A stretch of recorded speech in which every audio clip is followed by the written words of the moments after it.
Exato. E ele fala que o próprio Jesus assumia riscos, no sentido de ele deu a própria vida em prol dos outros. De forma mais decisiva para a nossa história, ele se sacrificou pelo bem dos outros. Um Deus despido de humanidade não pode dar a cara a tapa dessa maneira, não pode realmente sofrer. Ou, se o fizer, essa redefinição de um Deus injetado como uma natureza humana corroboraria nesse nosso argumento. Ou seja, ele está falando que os deuses de outras, sei lá, da mitologia, eles não se tornavam o homem em prol do... Eles não arriscavam a própria pele. Exato. Eles ficavam lá no Olimpo deles, vendo o povo, tipo, de cima. Agora o Jesus, que é o Deus bíblico, ele veio como homem em prol do ser humano.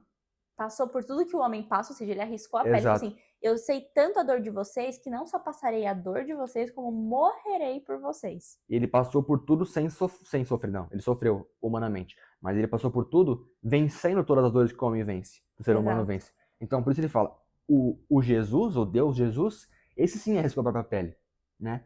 E ele fala que Jesus Cristo, não, o bispo Atanásio de Alexandria, no século IV, escreveu: Jesus Cristo encarnou para que nós pudéssemos ser feitos Deus.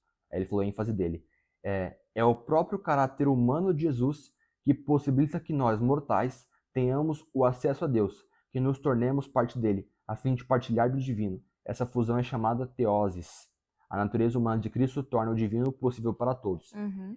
O sentido aqui que eu entendi do bispo não é de que o homem se torna Deus, mas sim de que quando o homem entende o sacrifício de Jesus, o fato de Jesus ter arriscado a própria pele, o homem, ele entende... Acho que ele se sente pertencente, Exato. né? Exatamente Ele isso. se É sente isso mesmo que eu queria falar. representado, de fato. Porque quando tinham os deuses, por exemplo, do Olimpo, você não se sente representado por um Deus tão perfeito. E aí Jesus vem na terra e fala assim, veja bem, olha aqui, eu tô aqui e eu consigo vencer tudo isso. E eu sou de carne e osso igual você. Ele morreu igual um ser humano. Porque ele podia muito bem se livrar da cruz. Mas não, ele continua ali e ele foi até o final. E ele até fala assim, porque repetindo, ali na parte de A matriz, repetindo, a vida é sacrifício e admissão de riscos. E nada que envolva uma quantidade moderada do primeiro, ou seja, nada que envolva uma quantidade moderada de sacrifício, sobre a restrição de satisfazer o último. Então, eu tenho uma quantidade moderada de sacrifício para satisfazer o risco. Esta está próxima de que podemos chamar de vida.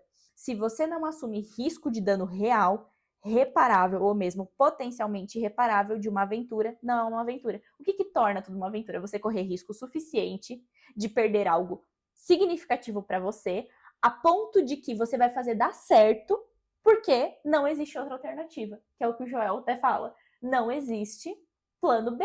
O plano B é fazer o A dar certo. Acabou. Então, é isso que ele tá falando assim. Senão, isso tudo perde graça. Porque você não tem nada a perder mesmo. Então, se der errado, não vou perder nada. Que é o que acontece muito, que a gente tem falando até agora das assimetrias sociais. Sim. Então, um cara vai lá, arrisca a sua pele, afinal, ele não tem nada a perder. Exato. Aí ele parte para falar que esse fato de Jesus ter morrido por nós, se tornado homem, faz com que nós tenhamos proximidade com ele, porque ele é igual a nós. E ele falou, aí ele fez um paralelo com Donald Trump no começo na candidatura dele à presidência, de que como um cara bilionário que estava tipo no Olimpo, acima do baixo clero ali da população americana, como esse cara virou presidente? Uhum. E ele falou que ele analisou o Trump no começo das primárias do Partido Republicano, e a diferença dele dos outros candidatos é que todo mundo batia nele. E ninguém batia nos outros candidatos. Uhum. E a análise que ele fez é que o povo começou a ver, por que estão batendo tanto nele? Por que esse cara tá apanhando tanto da mídia, dos outros candidatos? E eles começaram a ver que... Aqui, cadê? Os analistas inertes e que não assumem riscos que apresentaremos no próximo capítulo, ele votaria a qualquer momento em alguém que sangrasse de verdade, depois de perfurar a mão com um picador de gelo. Nossa, confundi as histórias. Calma, não, tá certo, você tá na história certa. O picador de gelo é porque ele conta antes que ele não gostava de mágicos, porque a função do mágico é enganar as pessoas. E aí um dia ele viu um mágico testando uma mágica e o cara pegou o picador de gelo e deu na mão dele. E atravessou a mão. E ele falou assim, putz, esse mágico eu gosto, porque esse cara arrisca a própria pele pra fazer mágica. E aí ele traz Donald Trump, ele fala, o dia que ele viu Donald Trump no meio dos candidatos, ele falou, tenho certeza que esse cara vai ganhar, não importa o que ele fale.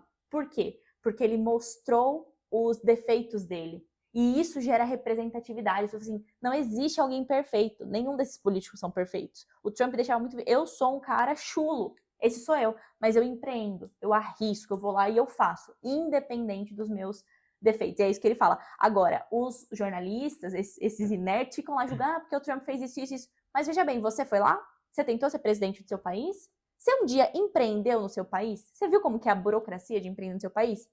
Porque você está fazendo leis burocráticas para o empreendedor, sendo que você não empreendeu. Então, para você é muito fácil. Uhum. E é isso que ele fala do Trump. Então, não importa, desculpa. Pode falar. Não importa os defeitos do Trump, ele tinha esse benefício, esse atributo. Sim, ele finaliza dizendo que o que mostra se a pessoa realmente arrisca a própria pele é a cicatriz que ela carrega. Uhum. Metafórica ou não, né? No caso do mágico, era a cicatriz mesmo da mão dele que atravessou a mão com o picador de gelo. Ele até falou assim, você, inclusive, preferiria uma pessoa real e fracassada a uma bem-sucedida, já que defeitos, cicatrizes e falhas aumentam essa como é que eu posso dizer? Essa autonomia em relação a determinado assunto.